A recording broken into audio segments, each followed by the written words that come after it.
passer à ce moment-là? Gérez donc ça, s'il vous plaît. Isabelle Maréchal. Mais c'est parce qu'à un moment donné, si on paye pas tout de suite, on va payer tout à l'heure. La rencontre, Maréchal Dumont. Bonjour Isabelle. Bonjour Mario. Et tu te demandes pourquoi Carl Tremblay, sa voix, sa personnalité nous ont touchés autant. Oui, en fait, pourquoi? Je pense que les réponses sont abondantes depuis l'annonce de sa mort hier. Pourquoi quelqu'un comme Carl Tremblay nous touche tant? Je pense que c'est parce qu'il représentait aussi une espèce de réalisme idéaliste.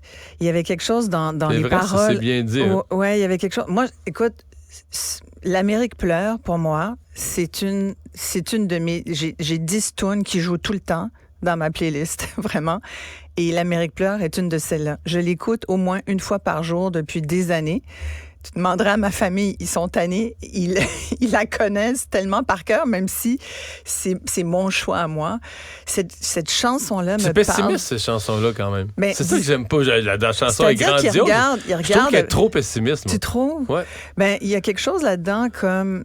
c'est les questions, c'est le questionnement d'un chauffeur de camion qui fait l'Amérique et puis qui, dans son rétroviseur, voit finalement tous les maux de l'Amérique et qui se pose des questions à savoir qu'est-ce qu'on laisse à nos enfants, puis qui se dit en même temps pourquoi je travaille autant, parce qu'il est jamais là pour Mimi puis les deux filles. Oui, mais ça, c'est beaucoup dans tous les albums. La vie dure des gens qui travaillent dur. Et ça, mais ça, c'est l'œuvre des Cowboys fringants aussi. C'est les mots de Jean-François Posé. Je veux dire, Carl Tremblay est cette voix qui les a transmises avec une profondeur, une richesse dans le ton, dans le timbre, dans l'énergie.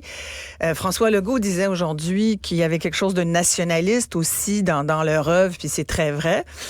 Et je pense que c'est pour ça que ça nous touche aussi tant, parce que moi, je suis convaincue que dans le cœur de tout Québécois, avec tout ce qu'on dit au quotidien, puis je le dis avec beaucoup d'émotion, en bonne immigrante qui est très, très bien installée ici depuis très longtemps, je pense qu'il y a tous dans notre cœur un fond de nationalisme. Moi, je suis convaincue que tu peux pas être Québécois, puis il y en a là, qui vont m'ostiner là-dessus, puis c'est correct, puis on pourra en discuter, mais je suis convaincue que tu peux pas vivre ici et ne pas avoir un petit peu d'une petite chose qui ressemble à un nationalisme. Je suis profondément convaincue que ça, mais pas un nationalisme qui soit arrogant ou qui mette de côté les autres. Non, un nationalisme aimant, inclusif, puis parce qu'on fait partie d'une société différente. On est différent et je pense que le décès de Carl Tremblay et tout ce qui vient avec depuis 24 heures où des gens qui ne le connaissent pas pleurent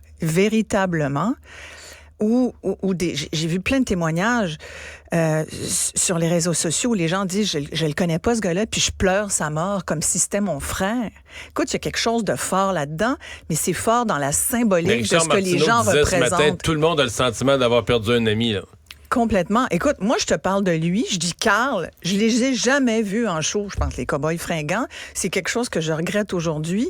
Comme j'ai pu regretter, il y a quelque temps, n'avoir jamais pris le temps de prendre le temps avec Jean-Marc Vallée comme j'aurais pu le faire à l'époque, parce que je l'ai côtoyé un peu, mais j'aurais pu le faire plus, comme plein d'autres gens que j'ai rencontrés qui m'ont dit, mon Dieu, on est tellement passé à côté.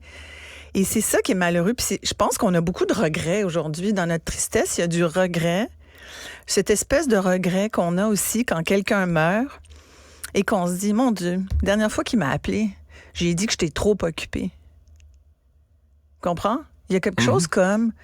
On n'est pas allé au bout de la relation. Et c'est pour ça que dans le deuil, il y a cette espèce d'étape qui est majeure, qui est de dire, il faut être capable de dire au revoir. Ceux qui ont été à Québec au Festival d'été, qui l'ont vu en show, on s'en doute, cette espèce de... Ils racontent avoir vécu un moment absolument unique. Unique. Et je les envie beaucoup aujourd'hui, comme ceux qui étaient aux îles de la Madeleine, parce qu'ils y sont allés en juillet. Écoute, j'y suis allée 2 jours après, puis je me suis dit, oh mon Dieu, je les ai manqués, comment ça se fait? Mais tu vois, c'est des rendez-vous manqués. Mais qu'est-ce que ça nous dit? Ça nous ramène d'abord à notre fragilité, au fait qu'on peut tous mourir demain matin. Je parlais à quelqu'un aujourd'hui qui m'annonçait qu'elle venait de combattre un cancer. En 1 mois et demi, elle a su qu'elle avait un cancer, elle a été opérée, puis aujourd'hui, elle est en rémission, puis ça va bien. On touche du bois. Mais tu sais, il y a 2 mois, elle ne savait pas. Dans 2 mois, c'est peut-être toi, c'est peut-être Mais toi, moi. tes 2 mois sans y parler, t'as l'impression que ça n'a pas été long.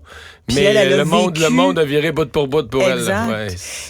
Mais en fait, nos vies sont faites de choses remises à plus tard. Moi, je pense que c'est ça aussi le deuil. C'est que, moi, mettons, là, on va prendre mon sel, puis on va prendre les numéros de téléphone. Puis je vais dire, ah oui, lui, je suis supposé aller jouer au golf avec. Ah, lui, on s'est promis qu'on allait souper. Ça, c'est un couple, on est supposé y voir. Mais c'est rien que de ça, là. Puis on en fait, là. Des fois, je vais manger avec des gens, mais je veux dire, on n'en fait jamais autant que ce qu'on se promet. Quand on va se faire ci, on va se faire ça, on fera une petite fin de semaine ensemble. Puis à un moment donné, personne tombe malade, décède. Et que là, c'est comme c'est toutes ces portes-là que toi, t'avais entrouvert des portes, on va faire ça. Tout à coup, t'es entends claquer, là. Clac, clac, clac, clac, clac. Puis là, ça arrivera. Tu comprends que ça arrivera jamais. Puis plus tu vieillis, plus tu te rends compte là, que ça claque les portes autour de toi. Mais c'est un peu souffrance.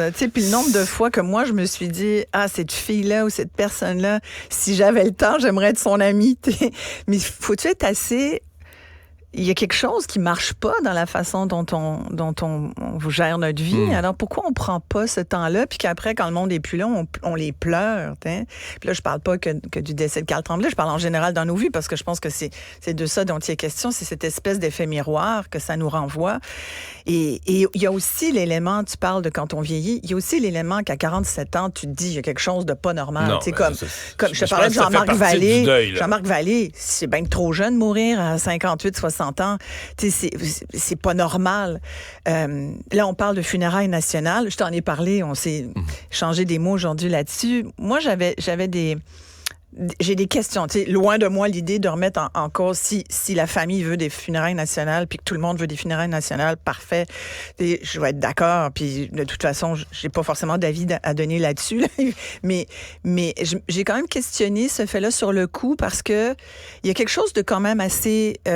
il y a quand même du décorum des funérailles nationales qui était autrefois réservé à des gens qui avaient occupé une fonction plus politique ou qui avaient été marquants dans d'autres sphères que la sphère artistique. On a élargi maintenant à des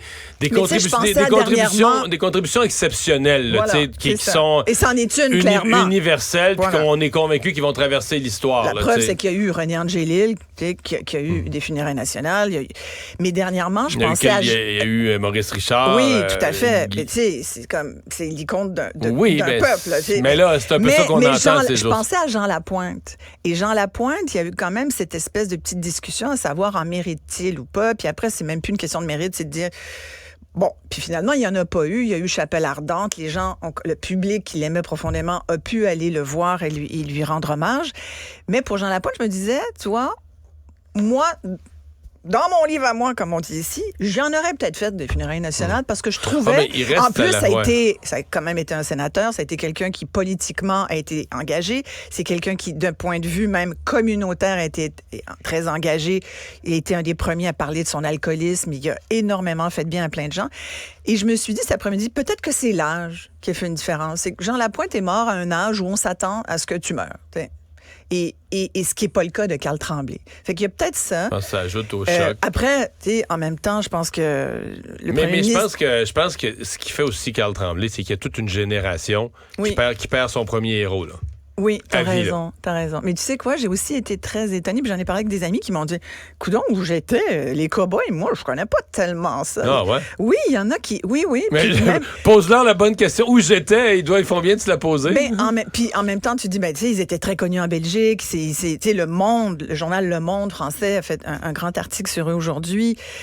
J'entendais des gens qui racontaient qu'ils avaient même trouvé il est chanté en Afrique. Les cow-boys fringants, leurs chansons sont reprises en Afrique et tout par des gens qui le connaissent, qui l'ont jamais vu dans un spectacle forcément. Donc ça a dépassé nos frontières carrément. Mais tu sais, c'est normal de dire, tu sais, comme quand Karim aussi, quand on a su qu'il était décédé, il y a plein de gens qui avaient dit, oh mon Dieu, je le connaissais pas vraiment. Aussi, c'est un symbole. Il était connu, mais c'est pas la portée des... Non, des cow-boys, tout à fait. 2 millions d'albums. On chante pas du Karim Ouellet spontanément à toutes les parties de Noël. C'est sûr. Mais ce que je veux dire, c'est que c'est aujourd'hui, avec la multiplication des plateformes, avec, tu sais, tout le monde peut se choisir tellement sa petite chambre d'écho que tu peux passer à côté d'un phénomène national, tu comprends? C'est ça que je veux dire.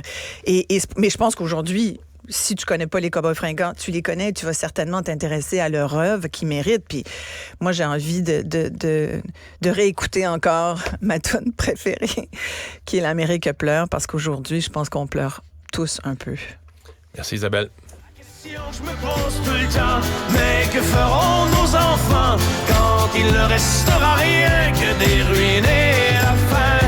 C'est si triste que des fois, quand je rentre à la maison et que je parque mon vieux camion, je vois toute l'Amérique qui pleure dans mon rétroviseur. Restez connectés.